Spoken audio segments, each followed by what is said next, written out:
સુરીલી સ્વર સામ્રાજ્ઞી સ્પર્ધા નંબર 28 પત્ર વાંચન. મારો પત્ર છે પ્રભુને પત્ર.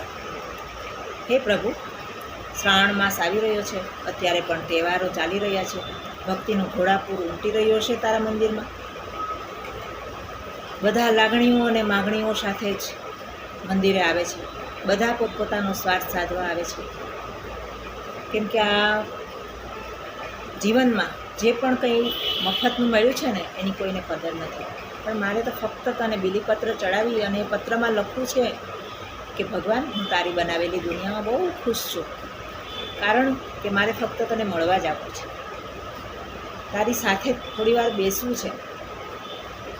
કે તે તો ઘણું બધું આપ્યું છે, પણ અમે તો તારી સાથે હંમેશા સોદો કરતા રહીએ માનતા સ્વરૂપે. તું મને આવું કરી દે તો હું તને આટલું આપીશ. તું ક્યારેય ગુસ્સે કેમ નથી થતો કે તું ખોટું કરી રહ્યો છે તો હું તારી જિંદગીનું ધ્યાન નહીં રાખું? એવું ક્યારેય તને ગુસ્સો નથી આવતો? હંમેશા સવારે ઉઠાડી દે છે, મા બનીને રાત્રે સુવડાવી દે છે. અમે કોણ છીએ એની સ્મૃતિ હંમેશા આપતો રહે છે. ભલભલું ખાઈ લઈએ તો પણ પચાવી દે છે.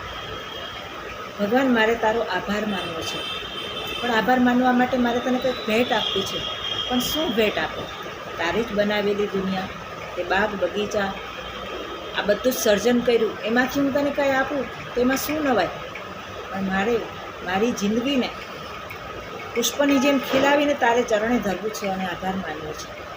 તો જ મારું આ મનુષ્ય જીવન સાર્થક થયું કહેવાશે. કેમ કે 84 લાખ યોનિઓમાંથી તે એમને મનુષ્ય અવતાર આપ્યો છે.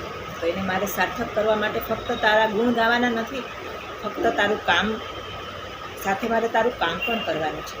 તો જ મારું જીવન સાર્થક બનશે. અને તો જ આ અમૂલ્ય જિંદગી મને મળી છે એ આભાર વ્યક્ત કરવા, કૃતજ્ઞતા વ્યક્ત કરવા માટે મારું જીવનને સોળે પડાએ ખીલવી અને તારે ચરણે ધરવું છે. બસ બીજું તો શું કહું? તારો ખૂબ ખૂબ આભાર. બસ ફરીથી મળશું. તારો કરજદાર. જય શ્રી કૃષ્ણ.